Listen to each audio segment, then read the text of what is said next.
Good morning friends. Today we are going to learn math subject. Open page number 185. Write today's date and day. Today we are going to learn chapter number 11. Time and temperature. Time means समय, temperature means तापमान. कुछ recall करते हैं जो हमने पिछली कक्षा में पढ़ चुके हैं. Time on the clock can be read in hours, minutes and seconds, है ना. हम समय को घंटे में, मिनट में या सेकंड में रीड कर सकते हैं, पढ़ सकते हैं घड़ी में. जैसे कि यहाँ पर एक क्लॉक, ये दो क्लॉक बनाई गई हैं. The 12 main division show hours. यहाँ पर जो 12 डिवीज़न किए गए हैं मेन, जैसे यहाँ से देखेंगे अपन 1 2 3 4 5 6 7 8 9 10 11 12. तो ये किसको दर्शाते हैं? घंटों को, है ना. और the smaller division between hours show minutes. जो ये घंटों के बीच में आप देखेंगे जो स्मॉल डिवीज़न है, ये किसको दर्शाते हैं? मिनट्स को. ठीक है. The hours hand of a clock circle the clock twice in a day. जो घंटे वाला कांटा होता है आप देखेंगे, एक ये होता है बड़ा बिग हैंड और एक होता है स्मॉल हैंड. तो जो स्मॉल हैंड होता है वो कौन सा हैंड कहलाता है? आवर्स हैंड, घंटे वाला कांटा. तो ये एक दिन में घड़ी में 2 बार घूमता है ना. क्योंकि जैसा कि हम जानते हैं कि एक दिन में कितने घंटे होते हैं? 24, है ना. 24 आवर्स होते हैं वन डे में. तो इसमें 12 घंटे हैं. तो 24 आवर्स कंप्लीट करने के लिए जो आवर हैंड है उसे 2 राउंड लेना होगा, है ना. The first 12 hours from 12 midnight to 12 noon show AM and the second 12 hours from 12 noon to 12 midnight show PM. जो पहले शुरू के जो फर्स्ट 12 घंटे हैं वो कहाँ से शुरू होते हैं? रात के 12 बजे से दोपहर के 12 बजे तक, और उसे हम AM से शो करते हैं. ठीक है. तो इस रात के 12 बजे से सुबह के 12 बजे के बीच का जो भी समय होता है उसे हम AM में शो करते हैं. और जो सेकेंड आवर्स होते हैं, जो दूसरे 12 घंटे हैं, उसमें दोपहर के 12 बजे से रात के 12 बजे के बीच का समय जो होता है वो सेकंड होता है. सेकंड 12 आवर्स होते हैं और इसे हम PM से शो करते हैं. ओके. इनके बीच का जो भी समय होगा उसमें हम PM लगाते हैं. ठीक है. Time can be written as per 12 hours clock in AM and PM and also as per 24 hours clock. ठीक है. That is 000 hours to 2400 hours. Okay. Time is also measured in days, weeks, months and years, है ना. समय को हम दिनों में, हफ्तों में, महीनों में और साल में भी मेज़र कर सकते हैं. There are 7 days in a week, है ना. एक हफ्ते में 7 दिन होते हैं. देयर आर 365 और 366 days in a year. एक साल में कितने दिन होते हैं? 365 या 366 दिन. There are 52 weeks in a year. और एक साल में कितने हफ्ते होते हैं? 52. ठीक है. फिर there are 12 months in a year. और एक साल में 12 months होते हैं, 12 महीने होते हैं. These months have 28, 29, 30 और 31 days. जो मंथ होते हैं वो 28, 29, 30 या 31 days के होते हैं.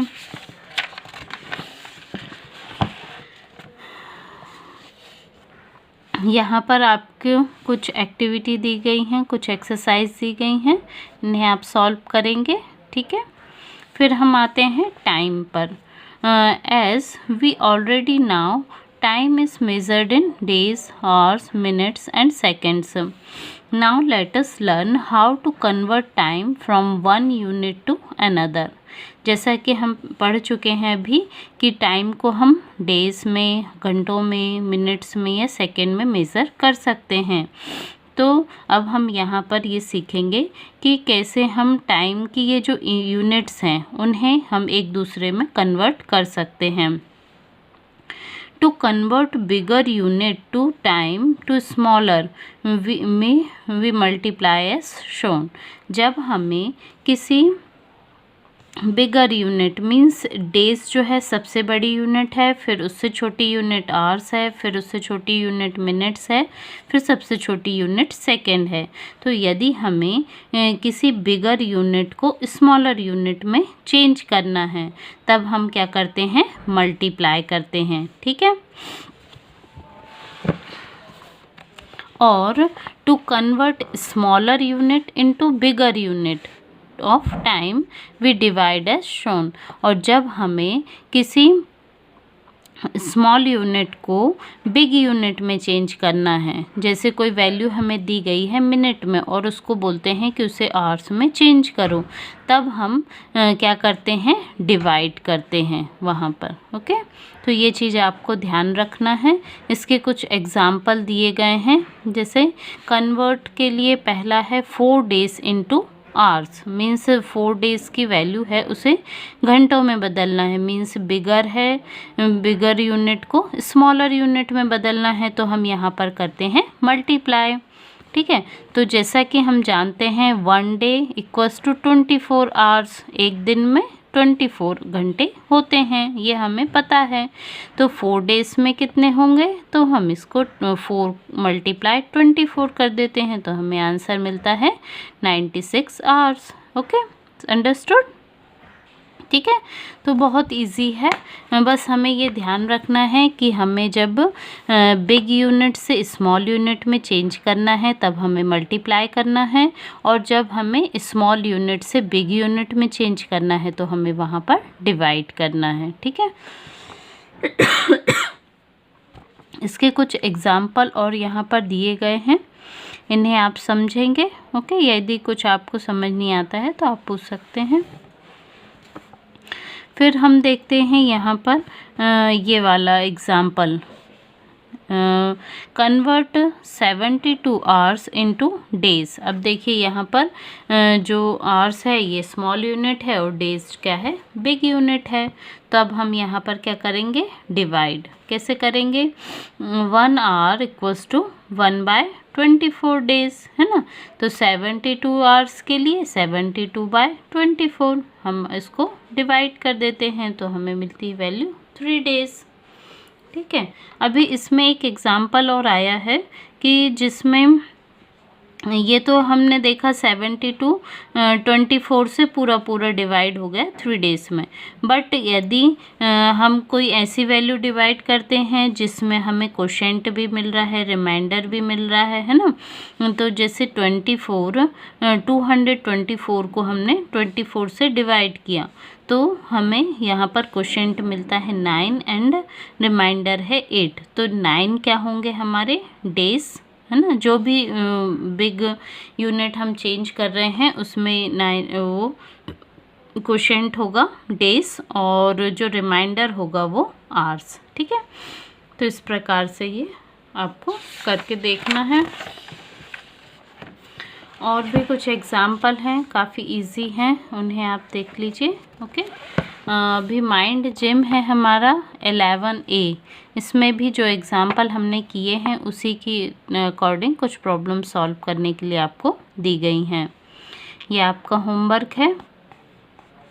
फिर है हमारा फाइंडिंग ड्यूरेशन ऑफ टाइम। अभी हमें ड्यूरेशन निकालना है टाइम की।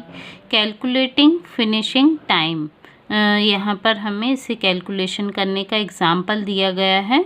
Mister Anand started his morning walk at 6:20 AM and walk from 1 hour and 10 minutes। At what time did he finished the walking. तो क्या करना होगा हमें, पहले हमारे पास है स्टार्टिंग टाइम है और कितना समय उन्होंने वॉक किया वो समय भी है 1 घंटा 10 मिनट। तो फिनिशिंग टाइम हमें निकालना है, तो क्या करना होगा, finishing time equals to starting time plus time taken, दोनों को हम ऐड कर देते हैं। 6 20 AM प्लस 1 hour 10 minutes, तो 6 में हम 1 घंटा और ऐड करते हैं तो 7 आ जाता है, और 20 प्लस 10 मीन्स 30, है ना। तो ये है 7:30 AM। Mister Anand finished his walk at 7:30 AM। Simple है ना। चलिए आगे देखते हैं। Calculating starting time. किसी भी चीज़ का यदि कोई स्टार्टिंग टाइम आपको पता करना है तो कैसे करेंगे। Rajni attend an exam for 4 hours and 15 minutes. If the exam was finished at 2:30 PM, at what time did the exam start, है ना। तो एक ये बच्ची है रजनी, इसने अपना एग्ज़ाम कंप्लीट करने में कितना समय लिया, 4 hours and 15 minutes, और उसका एग्ज़ाम 2:30 पर कंप्लीट हो गया। तो आपको पता करना है कि उसका एग्ज़ाम किस समय स्टार्ट हुआ था, है ना। तो फिनिशिंग टाइम आपके पास है 2:30 PM, और उसने कितना समय लिया वो भी आपके पास है। तो अब हमें क्या करना होगा, finishing time minus time taken minus करना है ना। तो 2:30 PM माइनस 4 hours 15 minutes each can be calculate as follow. अभी इसकी वैल्यू को हमें निकालने के लिए क्या कर सकते हैं, 4 hours बिफोर 2:30 PM, मतलब 2:30 बजे के 4 घंटे पहले यदि हम देखें तो कितना बजेगा, 10:30, है ना, 10:30 AM। अभी इसमें से और 15 मिनट्स पहले की बात हो रही है, तो 15 मिनट्स बिफोर मीन्स 10:30 का 15 मिनट्स पहले हो जाएगा 10:15, है ना। तो एग्ज़ाम स्टार्टेड फ्रॉम 10:15 AM, ठीक है। चलिए आगे बढ़ते हैं। कैलकुलेटिंग नंबर ऑफ आवर्स और मिनट्स। अब घंटे और मिनट का कैलकुलेशन कैसे होगा। Rajan started doing his homework at 7:05 PM at completed at 9:30 PM. How much time did he taken in hours and minutes? तो राजन ने अपना होमवर्क करना 7:05 पर स्टार्ट किया और 9:30 बजे उसने अपना होमवर्क कंप्लीट कर लिया। तो इसको उस होमवर्क कंप्लीट करने में उसे कितना समय लगा। सिंपल, जो आपका फिनिशिंग टाइम है उसे हम स्टार्टिंग टाइम से माइनस कर देते हैं, है ना। 9:30 PM माइनस 7:05 PM, तो 9 - 7 2, है ना, 2 hours और 30 और 5, तो 30 में से 5 माइनस किया तो 25 मिनट्स। ओके, चलिए अभी है माइंड जिम 11B। इसमें भी आपके लिए होमवर्क है। ओके, फिर हम आते हैं finding the ending date. Ending date find कैसे कर सकते हैं, एग्जाम्पल से समझते हैं। Sunita took leave for 12 days starting from 18th August. When does her leave end? On which date will she joining back work? Sunita ने अपने वर्क से 12 days के लिए हॉलीडे लिया, छुट्टियां ली, और उसकी छुट्टियां जो हैं 18 से स्टार्ट हो गई थी, ठीक है। तो आपको पता करना है कि उसकी छुट्टियां किस डेट में ख़त्म हुई, है ना, और वो वापस किस डेट में अपने काम पर लौटी। तो इसके लिए क्या करेंगे अपन, first date of leaving is 18 August, जो यहाँ पर दी गई है। तो counting 12 days after 17th August means 17 + 12, है ना। तो 12 days की उसने छुट्टियां ली, तो 7 से स्टार्ट हुई और 12, तो दोनों को ऐड किया तो आया अपने पास 29, है ना। Last day ending date of the leave is 29th August, और Sunita will join back on 30 August, है ना। तो उसने 29 तक की छुट्टियां ली थी और 30 को वो वापस अपने काम पर आ गई। Finding the starting date. अब स्टार्टिंग की डेट कैसे फाइंड कर सकते हैं। हिर्षभा was discharge on 8th December from hospital after 46 days. On which date was he admitted there? किस डेट में वो एक ये ऋषभ है, ये 8 दिसंबर में हॉस्पिटल से इसको डिस्चार्ज किया और ये 46 डेज तक हॉस्पिटल में रहा। तो आपको ये निकालना है कि किस डेट में ये हॉस्पिटल में एडमिट हुआ था, है ना। तो क्या करना होगा, हमें बैक काउंटिंग करनी होगी, है ना। 46 डेज फ्रॉम 1 डे बिफोर 18 दिसंबर। 18 दिसंबर के पहले से हमें बैक काउंटिंग करनी है। मीन्स 7 से अपन 1 दिसंबर तक लेते हैं तो कितने डेज हुए, 7 डेज, है ना। फिर 30 नवंबर से हम 1 नवंबर तक चाहते हैं तो 30 डेज, है ना। और फिर हमारे पास इसको यदि हम ऐड करते हैं तो अभी हमारे पास 9 डेज और देखने हैं। तो 31 अक्टूबर से 23 अक्टूबर तक होते हैं 9 डेज, है ना। तो इनको हम ऐड करते हैं तो टोटल 46 डेज आते हैं। मीन्स 23 अक्टूबर को वो हॉस्पिटल में एडमिट हुआ था, ठीक है। फिर है हमारे पास फाइंडिंग नंबर ऑफ डेज। अभी डेज फाइंड करना है। तो एग्जांपल देखते हैं। A tennis tournament started on 26 June and ended on 12 July in the same year. For how many days did it last including both the dates? तो इन दोनों के बीच में टोटल कितने डेज में वो एंड हुआ। तो इसके लिए क्या करना होगा, the required number of days can be calculate as follow. इन्हें हम कैलकुलेट करते हैं डेज में। 26 जून से 30 जून तक कितने डेज आए हमारे पास, 5 डेज, ओके।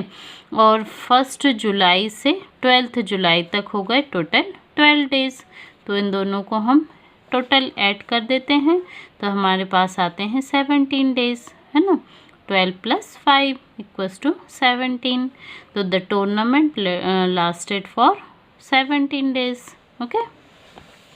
चलिए, माइंड जिम 11C में भी आपके लिए होमवर्क है, ये आपको करना है। फिर हम देखते हैं टेम्परेचर। टेम्परेचर क्या होता है, तापमान। सम ऑब्जेक्ट्स आर हॉट और to touch and some are cold. कुछ ऑब्जेक्ट ऐसे होते हैं जिन्हें छूने पर कैसा लगता है, गर्म लगता है। और कुछ ऐसे होते हैं जिन्हें छूने पर आपको ठंडे का एहसास होता है ना। जैसे यहाँ पर पिक्चर्स में दिखाया गया है, कैंडल को, जलती हुई कैंडल को टच कर रहा है, ये हॉट होगी। ये गर्म चाय है ना। और ये है आइसक्रीम। आइसक्रीम कैसी होती है, कोल्ड, है ना। ऐसे ही some days are hot, some days are cool and some days are very cold. कुछ दिन कैसे होते हैं, गर्म होते हैं। कुछ दिन थोड़े ठंडे होते हैं और कुछ दिन बहुत अधिक ठंडे होते हैं, है ना। द हॉटनेस और coldness is measured by temperature. तो जो ठंडक होती है या जो गर्मी होती है उसे हम कैसे नापते हैं, टेम्परेचर में। We use an instrument called thermometer to measure temperature। और टेम्परेचर को नापने के लिए हम जो इंस्ट्रूमेंट यूज़ करते हैं उसे क्या कहते हैं, थर्मामीटर। ये एक क्लिनिकल थर्मामीटर का आपको पिक्चर दिखाया गया है। इसमें आपको बताया गया है normal body temperature is 37 degree Celsius, जो यहाँ पर शो हो रहा है। तो जब एक व्यक्ति के बॉडी का जो नॉर्मल टेम्परेचर वो क्या होता है, 37 डिग्री सेल्सियस। और यहाँ पर बताया गया है 100 degree, water boils at 100 degree Celsius. पानी जब बॉयल होने लगता है, उबलने लगता है, तब उसका टेम्परेचर क्या होता है, 100 डिग्री सेल्सियस। और water freezes at 0 degree Celsius. पानी ठंडा एकदम जमने लगता है तब उसका टेम्परेचर 0 डिग्री सेल्सियस, ठीक है। The scale shows in this thermometer is called the Celsius scale। यहाँ पर सेल्सियस स्केल में थर्मामीटर को दिखाया गया है। Each unit of this scale is called a degree। यहाँ पर जो भी यूनिट होती हैं उसे किस में नापते हैं, डिग्री में, ठीक है। The clinical thermometer is used to measure body temperature for 35 degree Celsius to 42 degree Celsius. ठीक है, फिर temperature above 30 degree Celsius indicates fever. यदि टेम्परेचर 38 डिग्री सेल्सियस से ज़्यादा है तो ये आपको बताता है कि फीवर है, बुखार है ना। Other types of thermometers are used by industries and weather departments to measure much higher and lower temperature। जो बड़े बड़े इंडस्ट्रीज़ होती हैं और जो मौसम की जानकारी देने वाले जो वेदर डिपार्टमेंट्स होते हैं वो बहुत बड़े बड़े वो अलग टाइप के थर्मामीटर्स का यूज़ करते हैं, क्योंकि इसमें बहुत अधिक हाई और बहुत अधिक लो टेम्परेचर उनको मेज़र करना होता है। फिर आता है हमारा फ़ारेनहाइट स्केल। इसमें इसको इस टाइप से लिखा जाता है, is used in some thermometers that is a relation between the Celsius and Fahrenheit scale is given below. अब इनके बीच सेल्सियस और फ़ारेनहाइट के बीच रिलेशन कैसा होता है, 0 degree Celsius equals to 32 degree Fahrenheit, ये इसके बराबर होता है। ऐसे ही 100 डिग्री सेल्सियस इक्वल्स टू होता है 212 डिग्री फ़ारेनहाइट। ठीक है, ये आपको ध्यान रखना है। फिर है the atmospheric temperatures help us to decide the weather conditions. तो जो वायुमंडल में जो टेम्परेचर होता है, जो तापमान होता है, वो वेदर कंडीशंस को डिसाइड करने में मदद करता है। ठीक है, यहाँ पर बताया है below 10 degree Celsius very cold. यदि 10 डिग्री से भी कम टेम्परेचर है तो बहुत अधिक ठंड होगी। 25 degree Celsius minus 25 degree Celsius to 35 degree Celsius तो गर्मी होगी, है ना। और 10 डिग्री से 25 डिग्री के बीच में कूल एंड प्लेसेंट होगा वेदर। और 35 से 48 डिग्री यदि टेम्परेचर है तो ये बहुत अधिक गर्मी वाला दिन होगा, है ना। फिर है हमारे पास माइंड जिम 11 डी, ये आपके लिए होमवर्क है। ठीक है, तो ये सारा होमवर्क आपको कंप्लीट करना है। Okay, thank you.